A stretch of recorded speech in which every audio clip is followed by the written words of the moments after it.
Doctor साहब, बातचीत में आपने बताया था कि आपकी यात्रा के दौरान एक बार आपको कुछ अटपटी सी अनुभूति हुई और उसमें आप खुद से बात कर रहे थे। उस वाकया को हमारे दर्शकों के साथ संक्षिप्त में शेयर करें। जब मैं खारदुला जा रहा था तो नकीला टॉप पर जब जब सरचू प्लेन एक जगह है, सरचू प्लेन से जब आप चढ़ते हैं नकीला टॉप के लिए तो गट्टा लूप एक जगह है, उसमें 22 लूप पड़ते हैं। उनको मैं चढ़ते हुए जब जा रहा था तो लद्दाख में बारिश नहीं होती है, स्नोफॉल होता है, नीचे एरिया में थोड़ी सी बारिश होती है। तो मैं जब चल रहा था तो एकाएक बारिश शुरू हो गई वहाँ पर। जब तक मैं अपने रेनकोट और सब निकाल के पहनता तब तक मैं पूरा भीग चुका था। और लद्दाख में और पहाड़ पे आपको भीगना एक अनजान जगह पे बहुत बड़ी समस्या थी कि आप पूरे भीगे खड़े हो चारों तरफ पर। अब आपके पास ना वहाँ आग जलाने का साधन ना कुछ भी साधन नहीं था, तो आपके कोई नहीं था उस समय मेरे पास में। सारे लोग या तो बहुत आगे चले गए थे या पीछे थे, मैं बीच में छूट गया था। मैं पूरा भीगा हुआ था, ठंडक से कांप रहा था, समझ में नहीं आ रहा था मैं क्या करूं। सेंटर मुझे कहीं नहीं मिल रहा था।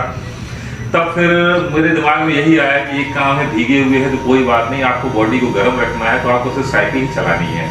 तो मैंने साइकिल चलाना शुरू किया और उसमें चलाते चलाते मैं टंगलांगला टॉप पर मैं सबसे पहले पहुंचा। जब मैं वहां पर पहुंचा, टॉप पर पहुंचा तो मैं पूरा भीगा हुआ था, मतलब था, मगर मुझे फिर ये आंसू आने लगे बर्फ के बीच में देख के अपने आप को कि यार मैं आया क्यों। मैं भीगा हूं, कुछ हो जाए। मुझे आंसू भी थे, खुशी भी थी, मैं समझ नहीं पा रहा। तो मेरे पास कैसा टर्म है मेरे पास कि यार मैंने बस यही लगा था एक बार कि मैं क्यों आया। फिर दिल ने जवाब दिया कि नहीं देखो, तुम्हें इसी से तुम बीमारी से डायबिटीज ठीक हुए और बीपी भी ठीक हुए। अच्छा है तुम आए तो कम से कम लोगों को भी थोड़ा सा इससे प्रेरणा मिलेगी। तो ये मेरा एक अजीब सा पॉइंट था, अजीब सा अनुभव था। अगर कहा जाए जिंदगी का एक अदृश्य टर्निंग पॉइंट। हाँ, कि मैं पहाड़ पे टॉप पर अकेला खड़ा हूँ, स्नोफॉल हो रहा है, भीगा हुआ भी हूँ, कि ठंड भी बहुत तेज लगने बंद हो गई थी वहां पर आके, क्योंकि बॉडी गर्म हो गई थी तो कपड़े थोड़ा ठीक हो गए थे, नहीं तो पूरा मैं तो ठंडा ही चुका था, ठंडे कपड़े वहां पर। उस पल में आपने अपने परिवार को याद किया? मैंने सबको याद किया। मैंने अपने मित्रों को भी याद किया कि यार मैं यहाँ पर अकेला क्यों आया। सारे साथी नीचे मैं उसकी उस भीगने से ही शायद मुझे और एनर्जी मिली। मैं सबसे जल्दी आगे पहुंच गया। लोग तो छुप गए थे इधर सेंटर कहीं पे नहीं दिख रहे थे, मैं सबसे जल्दी पहुंच गया वहां पर।